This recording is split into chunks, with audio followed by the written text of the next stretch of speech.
حضرت خواجہ حسن بصری رحمۃ اللہ علیہ آپ سے ایک واقعہ آپ ہی کا منقول ہے۔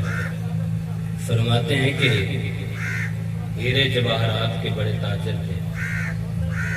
ہم تو دنیا میں چھوٹے موٹے کاروبار کرتے ہیں اور اس میں اتنے مگن ہو جاتے ہیں کہ نماز تک یاد نہیں رہتی۔ حضرت خواجہ حسن بصری رحمۃ اللہ علیہ وہ ہیرے کے تاجر تھے، ہیرے فروخت کرتے تھے اور آپ کی تجارت بادشاہوں سے تھی۔ ایک مرتبہ سفر فرما کے تو ایران کے بادشاہ کے پاس پہنچے تو وزیر سے کہا ملاقات چاہتا ہوں بادشاہ سے، تو اس نے کہا جی بادشاہ 2 دن تک کچھ تقریبات میں مصروف ہیں، 2 دن کے بعد اس سے ملاقات ہو سکے گی۔ کہا کہ اگر وہ مصروف ہے تو سفر اتنا لمبا ہے، بحری جہاز پر سفر کر کے آیا ہوں، واپس جا کے تو نہیں آ سکتا، تو یہی انتظار کیا جائے گا۔ تو آپ نے اس کو بتایا، انہوں نے کمرے کا بندوبست کیا اور آپ وہاں رہ گئے۔ ان کی تقریبات دیکھتے رہے، کیا مسئلہ ہے، بادشاہ کیوں نہیں ملنا چاہتا، تقریبات کون سی ہیں؟ تو کہتے ہیں کہ اگلے دن میں نے دیکھا کہ بادشاہ نے ایک کھلے میدان کے اندر ایک خیمہ لگایا ہوا ہے، تمبو لگا ہوا ہے، خیمہ وہ ریشمی کپڑے کا بڑا قیمتی کپڑا ہے لگا ہوا، اس کی تنابیں سونے کی ہیں، چاندی کے کیلوں کے ساتھ ان کو باندھا گیا۔ بہت سارے لوگ ہیں، ٹولیاں بن بن کر آتے ہیں، اس خیمے کے اندر جاتے ہیں۔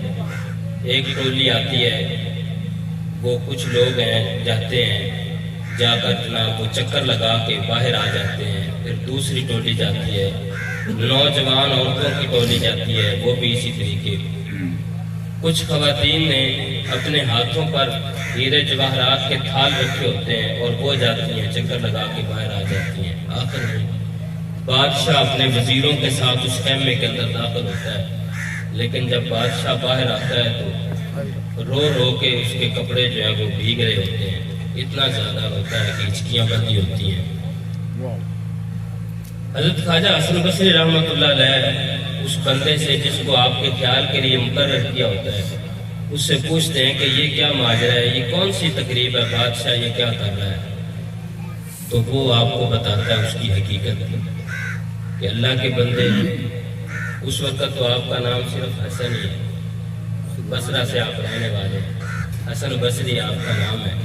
کہتا ہے خدا کے بندے، یہ بادشاہ جس خیمے کے اندر جاتا ہے، اس خیمے میں اور کوئی چیز نہیں، اس خیمے کے اندر اس بادشاہ کے جوان بیٹے کی قبر ہے۔ اس کا جوان بیٹا تھا اور ایک ہی بیٹا تھا۔ جوانی کی عمر میں وہ بیمار ہوا، ہمارا یہ بھائی بھی بیمار ہے کافی عرصہ۔ جوانی کی عمر میں کہتا ہے کہ بیمار ہوا بادشاہ کا بیٹا، تو بادشاہ نے اس کے لیے سارے جتن لگائے، اپنا پیسہ خرچ کیا، بڑے سے بڑے طبیبوں سے رابطہ کیا، ڈاکٹروں سے رابطہ کیا، اپنا پیسہ خرچ کیا۔ بادشاہ تھا، وقت کا مال بڑا تھا، جہاں جہاں اس کو محسوس ہوتا کہ یہاں میرے بیٹے کا علاج ہے وہیں بھاگتا، لیکن بیٹا جانور نہ ہو سکا، وہ صحت یاب نہ ہو سکا، وہ فوت ہو گیا۔ بادشاہ نے اس کو یہاں دفنا دیا۔ اب ہر سال بادشاہ جب اس کے مرنے کے دن آتے ہیں نا، جس دن وہ مرا تھا اس دن ہر سال بادشاہ یہاں آتا ہے اور یہ تقریبات اس طریقے سے منعقد کرواتا ہے۔ جو ٹولیاں اس خیمے کے اندر گئی ہیں نا، ان میں سے ایک ٹولی وہ تھی جس میں ماہر ترین ڈاکٹر تھے، وہ گئے اور قبر کا چکر لگا کے باہر آ گئے۔ پھر ماہر ترین حکامات تھے، اطباء حکیم تھے، وہ گئے ان کی ٹولی اور وہ چکر لگا کے آ گئے۔ پھر خوبصورت عورتوں کی ٹولی گئی، وہ چکر لگا کے آ گئی۔ پھر ہیرے جواہرات والے تھا اتنا مال لے کر گئے، وہ واپس آ گئے۔ اور پھر بادشاہ خود اپنے وزیروں اور مشیروں کے ساتھ گیا اور چکر لگا کے روتا ہوا یوں کہتا ہوا آتا ہے کہ اے میرے بیٹے، تو بیمار ہوا، میرا ایک ہی اکلوتا سہارا تھا، میری پوری سلطنت کا تو وارث تھا، تو بیمار ہوا، اے میرے بیٹے یاد رکھ میں نے کوئی کسر نہیں چھوڑی، اگر تیرا علاج کوئی حسن ہوتا تو میں وہ تجھ پر وار دیتا، اور تجھے بچا لیتا۔ اگر تیرا علاج کسی ڈاکٹر کے پاس ہوتا، میں مہنگے ترین ڈاکٹروں کو ہر سال بلاتا ہوں، وہ تیری قبر کا چکر لگاتے ہیں، اگر وہ تیرا علاج ہوتے تو میں ان کے پاس جاتا، ان سے علاج کرواتا، اگر کسی حکیم کے پاس علاج ہوتا تو اس سے کرواتا۔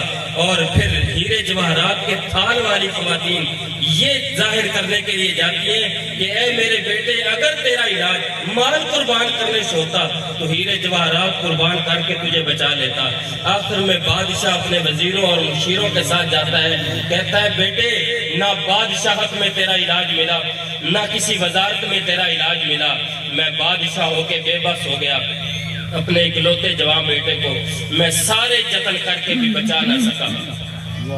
وزیر بات سنا رہا ہے، خواجہ حسن بصری رحمت اللہ علیہ نے سنی، سن کے نا جتنے ہیرے تھے آپ کے پاس، کہا حسن بصری چھوڑ تجارت کو، اتنے ہیرے لے کے پھرتا ہے۔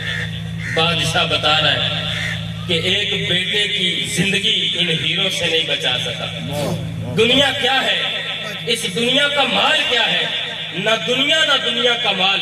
اگر ایک شخص کی زندگی نہیں بچا سکتے تو میں کس چکر میں پڑا ہوں، اور میں اپنے مال کے پیچھے کیوں پھرتا ہوں، میں اس دنیا کے پیچھے کیوں پھروں۔ آپ نے جتنا مال تھا، جتنے ہیرے جواہرات تھے، سارے کے سارے اللہ کی بارگاہ میں صدقہ کیے، اپنے رب سے جو لو لگائی، اللہ رب العزت نے آپ کو اتنا ایسا دوست بنایا، اس وقت سے اہل سنت و جماعت کے سربراہ حضرت خواجہ حسن بصری رحمت اللہ علیہ